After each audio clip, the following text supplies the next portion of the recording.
പറയാറുണ്ട്, അത് സത്യവുമാണ്. കാരണം ഞങ്ങളുടെ ഒരു വള്ളംകളി നടക്കുന്ന പോലെ പടപടാന്നിങ്ങനെ സംസാരിച്ചു പോകും. അതുകൊണ്ട് എൻ്റെ ഭാഷാശൈലി കേൾക്കുമ്പോൾ നിങ്ങൾക്ക് ഒരു അരോചകം ആദ്യം തോന്നും. എന്തായാലും ഞാൻ പറഞ്ഞത് ഇവിടുന്ന് ഒന്നും എനിക്ക് സൃഷ്ടിക്കാൻ സാധിക്കത്തില്ല.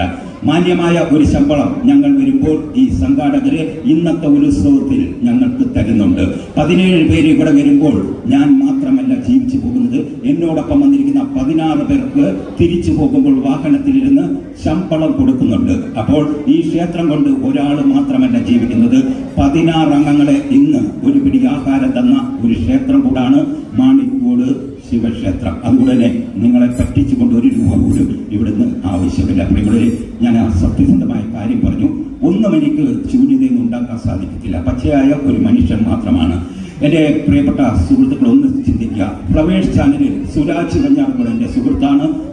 ഞാൻ ചേട്ടനെ പോലെ കാണുന്നു. അദ്ദേഹം ഒരു പ്രോഗ്രാം ചെയ്യുന്ന സമയത്ത് എന്നോട് പറഞ്ഞു, ഫ്ലവേഴ്സ് ചാനലിൽ ഒരു പേപ്പർ കീറിയിട്ട് പെട്ടെന്ന് എന്തെങ്കിലും ചെയ്യാവുന്നു. ഞാൻ മുന്നിലിരുന്ന ഒരു പേപ്പർ കയറി 500 നോട്ട് ഉണ്ടാക്കിയപ്പോൾ അദ്ദേഹം പറഞ്ഞത്, നിനക്ക് വീട്ടിലിരുന്നാൽ പോലെ പൈസയ്ക്ക് ആവശ്യപ്പെടുമ്പോൾ പേപ്പർ കീറുക, 100-ൻ്റെയോ 500-ൻ്റെയോ നോട്ട് ഉണ്ടാക്കാമല്ലോ എന്ന്. പ്രിയമുള്ളവരെ, 100 രൂപയോ 500 രൂപയോ ഉണ്ടാക്കണമെങ്കിൽ എവിടെയോ അത് മറഞ്ഞിരിക്കുന്നു. അപ്പോൾ പേപ്പർ എടുക്കുന്നു, വലിച്ചു കീറുന്നു, ഒളിഞ്ഞിരിക്കുന്ന 500 രൂപയെ എടുത്ത് കാണിക്കുന്നു. അല്ലാതെ എനിക്ക് പേപ്പർ 100 രൂപയാക്കാൻ കഴിയുന്ന ഒരാളല്ല. ഇത്രയേ ഉള്ളൂ ആദ്യത്തെ സംഭാഷണം. നിങ്ങൾ മാജിക്ക് കാണുക.